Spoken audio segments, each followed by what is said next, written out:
As you watch the first half of this program, keep these questions in mind. How was life difficult for enslaved African Americans?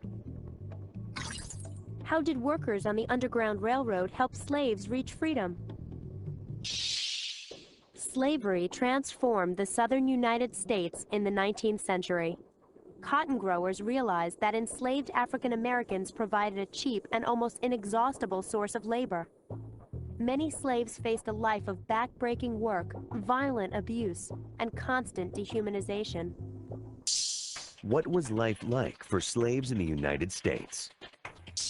Just their journey to this country through the Middle Passage, they were put in the smallest of quarters on ships. They really didn't have much food. They had to work all day out in the sun. Their owners would lash them if they didn't do their work. Families would be separated, sold to plantations in the Deep South. In addition to all the pain and suffering they had to endure, I believe that the most powerful effect was that of the loss of identification, both physical and mental. And that they pretty much weren't treated as human beings, but more so they were considered the dirt of society. By the early 1800s, the North, the home of the free states, and the South, the home of the slave states, had developed distinct cultures and economies. While the northern cities became industrial, the economy of the South continued to rely on agriculture. In the late 1700s and early 1800s, the South received a sudden and dramatic economic boost by an increased demand for cotton. At the same time, the invention of the cotton gin allowed a plantation worker to process 50 times more cotton fiber than had been possible by hand. The cotton boom made the South even more committed to slavery than before. Enslaved African Americans provided an inexhaustible source of cheap labor.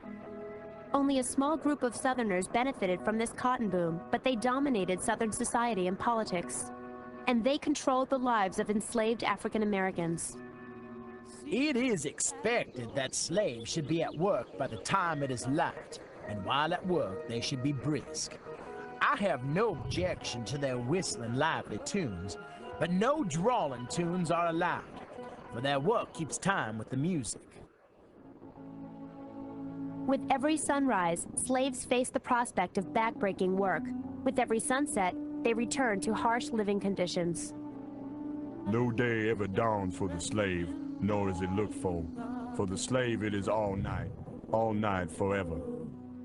Born into bondage, most slaves knew nothing other than a life governed by the whim of the master, who had complete control over their lives. Many slaves were abused, and all suffered severe limits on their rights. A slave could not marry without the owner's permission, and even then the marriage was not considered legal. Many families were cruelly separated, as members were sold to different owners. Many African Americans never saw their husbands, wives, or children again. Not all slaves were treated the same way. Daily life depended on a plantation's location, the type of work, and the relationship with an owner. The Deep South was generally the worst place to be as a slave. The expression downriver, sold downriver, comes from the slave days, when owners from the Upper South sold their slaves downriver, meaning down the Mississippi River, the plantations in the Deep South. Furthermore, some states had laws to protect the slaves, which were better enforced than others. So, for instance, Missouri had laws preventing masters from just murdering their slaves out of hand, and there are records of whites being convicted for murdering slaves. But some states, even though they had these laws in the books, made no effort to enforce them. Many slaves tried to resist or escape their owners. Sometimes this took the form of outright rebellion. In the 1830s, some Northerners called for an end to slavery in the United States. These people were the abolitionists. But people in the South were committed to protecting their economy. The economy based on slavery was soon to be something that thousands believed was worth fighting and dying for.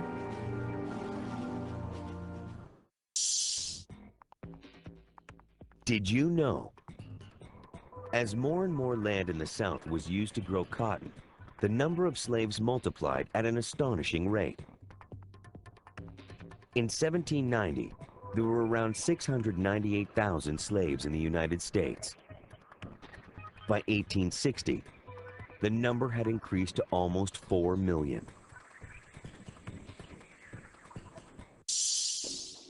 The Underground Railroad was a network of people who helped slaves escape to free states. As many as 100,000 enslaved Africans may have reached freedom in this way. The people who worked on the Underground Railroad were whites and freed blacks. Have you ever helped someone escape something? I've never physically helped someone escape from something. For example, I've never helped anybody escape from a burning building or anything like that.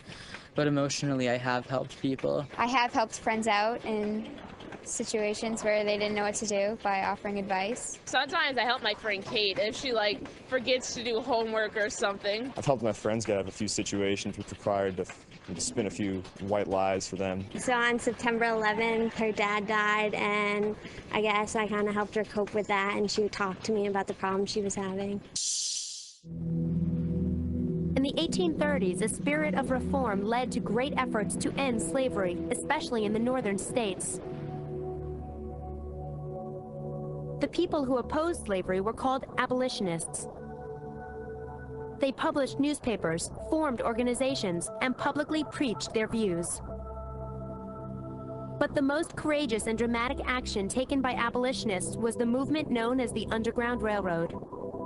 Neither underground nor a railroad, the movement was a network of people who helped enslaved African Americans escape the South and reach free states. Slaves who had escaped from southern plantations hoped to reach safety in the North, where slavery had been abolished, or in Canada, where it did not exist. The Underground Railroad carried out its activities in secret, under darkness or disguise. Workers used railway terms as a code to hide their actions. Specific routes were called lines. Stopping places were stations, and those who helped along the way were conductors. The slaves they were helping escape were known as packages or freight. Working for the Underground Railroad was illegal and dangerous, but many people risked their lives to help runaway slaves. Conductors helped the slaves escape, then led them from one station to the next, where they could get food and shelter. The stations were usually houses or barns, and people who ran them were called station masters. On their escape routes, slaves often had to cross vast open fields, dense forests, and wet marshland. Most traveled at night. Group travel was discouraged because it would draw unwanted attention. A strong person could cover about 18 miles in one night before sunrise. One of the most active station masters of the Underground Railroad was Thomas Garrett, a Quaker abolitionist from Delaware.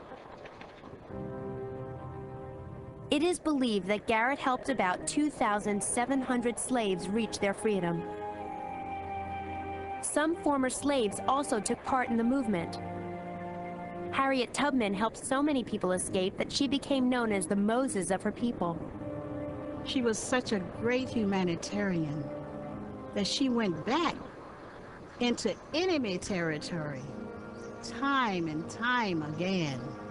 Some say 19 trips. But it really doesn't matter.